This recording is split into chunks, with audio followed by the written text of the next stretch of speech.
সোহাকে একসাথে গামছা দিয়ে সম্বোধনা জানাবে আমার উদযাপন সমিতির গড়িয়া পিন্টু রায়। লক্ষ্মীকান্ত রায় পঞ্চদেশের জন্য অনুরোধ করল।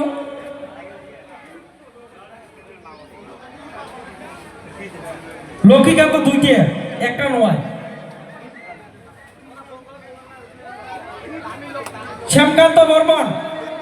শ্যামকান্ত বর্মন আর নীলমণি রায়, তোমরা দুইজন জেটি না থাকেন কেন পঞ্চদেশে খায়।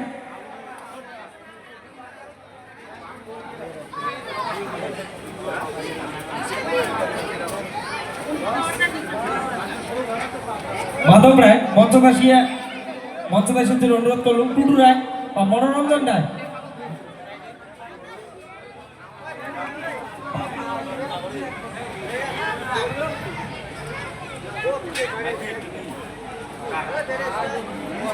মাধব